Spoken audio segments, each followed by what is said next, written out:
레위기 5장 14절부터 19절 말씀 마음을 집중하시고 함께 읽어보시겠습니다. 여호와께서 모세에게 말씀하여 이르시되 누구든지 여호와의 성물에 대하여 부지 중에 범죄하였으면 여호와께 속건제를 드리되 네가 지정한 가치를 따라 성소의 세겔로 몇 세겔 은에 상당한 흠없는 수량을 양떼 중에서 끌어다가 속건제로 드려서 성물에 대한 잘못을 보상하되 그것의 5분의 1을 더하여 제사장에게 줄 것이요 제사장은 그 속건제의 수량으로 그를 위하여 속죄한즉 그가 사함을 받으리라. 만일 누구든지 여호와의 계명 중 하나를 부지 중에 범하여도 허물이라 벌을 당할 것이니 그는 네가 지정한 가치대로 양떼 중 흠없는 수량을 속건제물로 제사장에게로 가져갈 것이요 제사장은 그가 부지 중에 범죄한 허물을 위하여 속죄한즉 그가 사함을 받으리라. 이는 속건제니 그가 여호와 앞에 참으로 잘못을 저질렀음이니라. 아멘. 마침내 이 레위기 구약의 중요한 5가지 제사의 5번째 마지막 제사에 해당하는 속건제 말씀이 오늘 본문에 나옵니다. 이 레위기를 묵상하면서 중요한 것은 이제 오늘 우리에게는 그 레위기 속에서 옛적 성도들이 하나님께 제사를 통해서 또 성별해졌던 것처럼 성결해지고 구별된 것처럼 그 성결 구별됨을 성별이라고 그러잖아요. 그래서 오늘 우리에게도 하나님과 예배의 관계에 있어서 그러려면 우리가 참된 예배자가 되어야 되고 그래야만 참된 예배를 드릴 수가 있는 것입니다. 그래서 여기 이 구약의 5대 제사를 배우는 까닭은 그것은 지금 우리가 그대로 답습하지 않지만 그 안에 중요한 정신 그리고 하나님의 뜻이 그 마음이 그대로 우리 예배 속에 담겨야만 한다는 것이죠. 그래서 여기 지금 이제 5대 제사 이제 여러분 잘 아시는 것처럼 가장 기본이 되는 번제로부터 소제, 화목제, 속죄제, 속건제. 그런데 여기 끝에 2가지 속죄제와 속건제는 의무 제사라 그랬어요. 속자가 붙은 것은 그것은 용서함을 받기 위함이라 하는 것이죠. 그러면 속죄와 속건이 어떤 차이가 있을까? 한문으로 말하면 죄와 건의 차이예요. 죄라고 하는 것은 이제 우리 앞에서 이미 4장 5장에서 말씀하신 대로 물론 그게 자기가 모르는 부지 중에 그 부지 중이라는 건 자기가 모르는 가운데 특별히 이제 3가지의 의미가 있어요. 무지하기 때문에, 연약하기 때문에, 부족하기 때문에. 이렇게 죄를 지은 것은 그건 특별히 어떤 마음에서도 죄를 지을 수도 있고 그 죄가 밖으로 드러날 수도 있습니다. 이런 그러니까 죄라고 하는 것은 그 의미가 큰 거예요. 넓은 의미죠. 하나님 앞에 우리 마음에 거리끼는 모든 죄들을 그것을 그 속죄 제물로 대신 희생 그 제물을 죽이고 내 대신 그 제물이 죽은 것이죠. 그 제물이 희생을 당함으로써 내 죄는 용서받게 되는 것, 그것이 이제 속죄제의 의미예요. 그런데 건이라고 하는 건 뭐냐면 허물 건자입니다. 그러니까 허물이라고 하는 것은 죄가 어떤 명백한 증거로 남는 거예요. 이거를 이제 죄의 결과라고 해서 줄여서 죄과라고도 해요. 그것을 쉽게는 허물이라고 하는 것이에요. 허물이라고 하는 것은 어떤 뚜렷한 흔적이 남는 것이 허물이잖아요. 죄라고 하는 것은 허물이 남지 않을 수도 있어요. 왜냐하면 마음으로부터도 죄를 지을 수 있으니까요. 그러니까 이 죄라고 하는 것은 보이지 않는 부분, 보이는 부분을 다 포함하기 때문에 훨씬 영역이 더 큰 것이죠. 그래서 이 죄를 용서받기 위해서 드려지는 제사가 속죄 제라 한다면, 속건이라고 하는 것은 그 허물건자, 허물을 용서받기 위해서, 그는 어떤 명백한 증거가 나타나는 거예요. 그것이 죄의 결과, 죄의 과가 있기 때문이에요. 그것을 허물이라고 하는 것이죠. 그걸 어떻게 용서받는 것인가? 이제 그게 이제 오늘 중요한 핵심입니다. 대개는 이거를 잘 구분이 안 되면 속죄죄와 속건죄가 아주 헷갈려요. 그런데 오늘 이 말씀을 잘 묵상하면 헷갈릴 필요가 없습니다. 자, 15절 볼까요?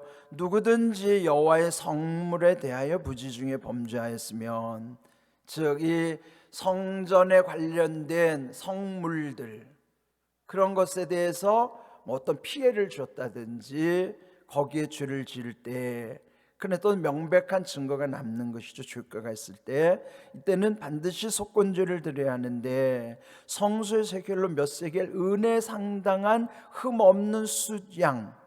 자, 여기 중요한 것은 속건죄 제물은 반드시 흠 없는 숫양으로만 드려야 돼요. 숫양으로만 드리는 것이 속건죄 제물입니다. 그러면 우리 앞에서 묵상했던 대로 속죄제 제물은요, 거기에는 숫송아지로 드릴 수도 있지만 숫염소, 또 암양, 어린 양, 가난한 이들을 위해서는 비둘기로도 드릴 수 있고, 아주 더 가난한 극빈자들은 곡식가루로도 드릴 수 있다. 그렇죠. 그러니까 벌써 제물로도 차이가 나는 거예요. 속죄제는 이렇게 그 많은 사람들이 자기 형편과 처지에 따라서 그 다양하게 죄 용서함을 받을 수 있는 길을 열어놓으신 거예요. 그죠? 극빈자들을 배려해서 곡식가루, 고운 가루로도 그 용서함을 받을 수 있도록 그렇게 길을 열으셨죠. 그렇지만은 여기 속건죄는 반드시 흠 없는 어린 양, 흠 없는 숫 양으로만 제물을 드려야 된다. 뚜렷한 차이죠. 그다음 16절, 성물엔 자한 잘못을 보상하되, 어떤 명백한 피해를 끼쳤기 때문에 그럼 그 피해 보상을 해야 된다는 것이죠. 그 보상할 때는 반드시 그것의 5분의 1을 더하여 제사장에게 주어야 한다. 이것도 속건제의 특징입니다. 속건제는 반드시 그 자기가 피해를 입은 것에다가 플러스 그 값의 5분의 1, 즉 우리 표현으로 20%의 배상금이 붙어야 되는 거예요. 이게 중요한 겁니다. 이건 이제 성물뿐만 아니라 그 다음에도 보면 어떤 개인 간의 피해를 입힐 때도 반드시 속건제를 드리게 한 거예요. 그럼 뭐냐면 피해를 입혔으면 보상해 주라는 것이죠. 그냥 하나님께 그냥 말로만 죄를 용서함 구하지 말고 하나님께 죄 용서를 구해서 속죄제도 드렸다면, 그 사람에게 피해를 입힌 것, 물론 성물에 피해를 입힌 것도, 또 이웃에게나 사람에게 피해를 입힌 것도 반드시 피해 배상을 해줘야 된다 하는 것이에요. 어제도 말씀드렸지만은 공짜가 없는 것이에요. 근데 우리가 이런 책임을 져야만 한다는 것이죠. 하나님은 우리의 책임을 지는 것을 귀하게 보시는 거예요. 남에게 피해를 입혔으면 그 피해에 대해서 책임을 지고 그 하나님의 공의에 합당하게 또 사랑으로 그것을 함께 해줘야지, 그냥 말로만 죄송합니다, 미안합니다 이렇게 끝날 일이 아니라는 거예요. 그러니까 오늘날도 이런 어떤 배상의 문제 때문에 이런 갈등이 참 많잖아요. 근데 여러분 보세요. 이미 벌써 한 4,000년 전에 하나님이 그 거룩한 백성들에게 이런 엄청난 법을 제정해 주신 거예요. 지금도 손색이 없는 법이잖아요. 그러니까 하나님은 얼마나 멋지신 분이에요. 그냥 공짜가 없으신 하나님이신 거예요. 잘못했으면 반드시 그 피해를 입힌 것에 대해서 배상을 해줘라 하는 것이죠. 이런 것 보면은 참 하나님의 은혜가 얼마나 귀한 것인가를 알 수 있습니다. 그렇게 이거는 아주 필수적인 상황이에요. 속건제 제물은 흠없는 수양으로 드리는 것과 또 피해 배상에는 5분의 1, 즉 20%를 더하여 그 사람에게 또는 성물이면 제사장에게 그렇게 해야만 한다 하는 것입니다.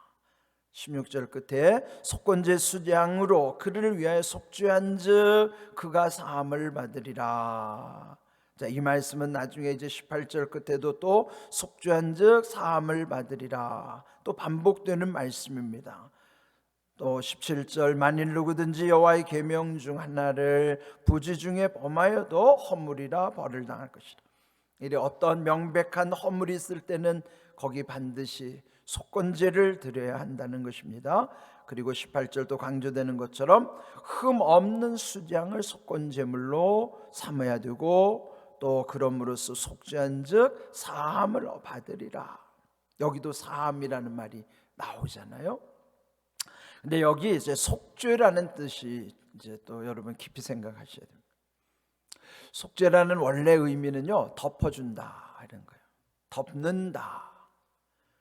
그러니까 우리의 죄는 이렇게 구약에는 제물을 드렸을 때 그 피로 그 모든 죄를 다 덮어주시는 거예요. 오늘 우리의 죄는 예수님이 십자가에서 피 흘려 주셨기 때문에 그 하나님 앞에 회개함을 때 그 주님의 보혈로 다 덮으시는 거예요. 덮는 것이 곧 용서요 은혜입니다. 덮어놓는 거예요. 드러나지 않게 그 자체가 나는 죄인임에도 불구하고 덮어주셨기 때문에 드러나지 않는 것뿐이에요. 그게 은혜입니다. 이제 이런 말을 우리 일상에서도 쓰잖아요.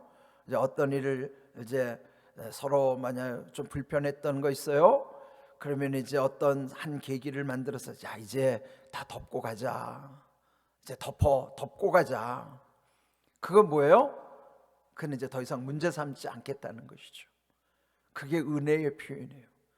이미 하나님은 옛적에도 그리하셨지만 결정적으로는 예수님이 십자가에서 죽으심으로 인하여 우리의 모든 걸 이제 덮으시는 거예요.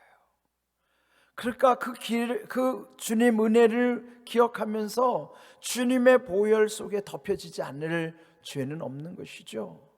모든 죄를 다 덮으시는 것입니다. 근데 여기서 20%라고 하는 규정은요, 하나님은 그거를 100%로 갚으신 거예요. 우리는 서로에게 잘못했을 때는 거기에 자기 잘못의 20%를 더 배상금을 포함해서 돌려주라고 했지만은 하나님은 우리의 죄 지은 것에 대한 배상을 하시는데 배상은 20%만 한 게 아니에요. 하나님의 전체를 걸으신 거예요. 거기다가 하나님은 완전히 지불하신 거예요. 100% 지불하신 거예요. 더 이상 문제 삼을 수가 없어요. 그래서 이렇게 덮어지는 은혜 안에서 그 죄 용서함을 받을 때 우리 마음에 평안함이 있는 것입니다. 그래서 자유한 거예요. 거리낌이 없는 거예요. 용서함을 받았으면 거리낌이 없어야 돼요. 여러분 주의 전에 와서요, 거리낌 있으면요 그 기도가 제대로 하나님께 올라가지 않습니다. 거리낌을 먼저 해결해야 돼요. 그게 회개하는 거예요. 그래서 평안함 가운데, 그 자유함 가운데 하나님과 교통함이 이루어지는 거예요. 새벽에 저는 그게 얼마나 기쁜지 몰라요. 거리낌 없이. 거리끼면 안 돼요. 왜?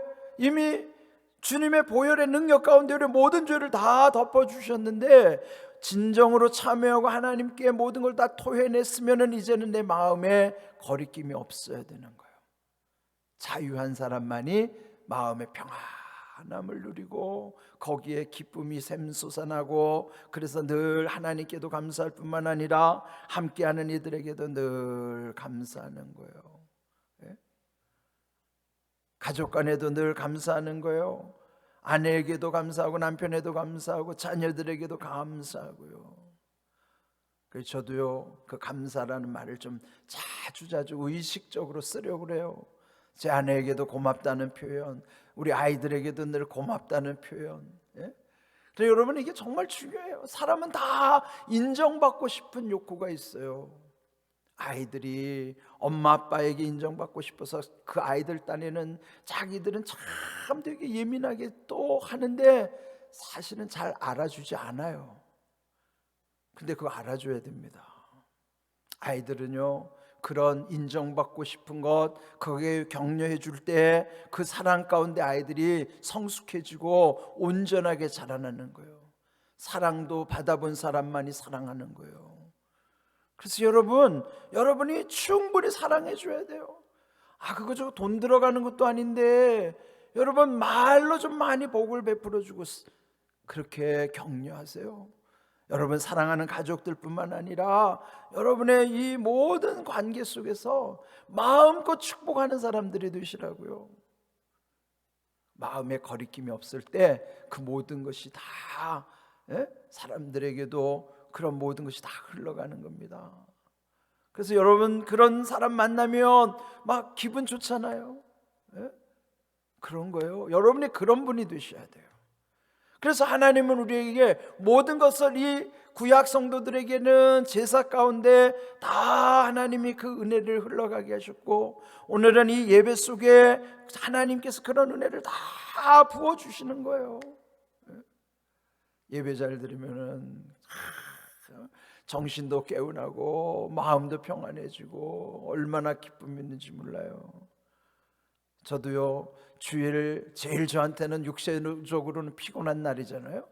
그런데 이 주일날 저녁에요, 몸이 지쳐가지고 막 골아 떨어질 때 그 잠에 막 빠져들어가면서도 행복한 거예요. 하나님 오늘도 은혜 주셔가지고 이렇게 강단에서 이 부족한 사람 통해서 하나님이 이렇게 써주셨다는 것, 그런 걸 생각하면 얼마나 기쁨이 샘솟는지 몰라요. 그래서 오늘 주신 이 모든 제사는 우리에는 예배요. 그 중심에는 예수님이 계신 겁니다. 그 모든 5가지 제사의 제물의 의미는 다 예수님과 관련된 거예요. 그래서 우리가 예수님 안에서 온전히 예수님과 일체가 되면 이 안에 제사의 모든 것이 우리한테 다 흘러 들어오게 돼 있어요. 오늘 주신 말씀, 그 속죄한즉 즉 덮어주신즉 사함을 받으리라. 죄 용서함을 받았으니 자유해야 되고 평안함 가운데 기쁨 감사의 삶 이루어지는 것입니다. 은혜의 5가지 완벽한 일체를 날마다 기억하십시오. 해방과 자유, 평안, 기쁨, 감사. 저는 이 5가지만 생각하면은 하나님이 우리에게 이렇게 넘치는 은혜를 주셨다는 것이 얼마나 귀한지 몰라요. 해방, 자유, 평안, 기쁨, 감사 잊어버리면 안 돼요. 그렇게 살아야 돼요. 왜? 하나님이 주셨는데요. 오늘도 우리 자녀들 또 시험을 앞두고 있지만은 우리 자녀들 속에도 이런 은혜가 부어지고 또 우리 일상 속에서도 늘 이 은혜 가운데 있음을 기억하시고 우리가 늘 참된 예배자들로 참된 예배 속에서 주시는 놀라운 하나님의 은혜 안에서 날마다 거룩해지는 그런 은혜가 있기를 주님의 이름으로 축복합니다. 아멘.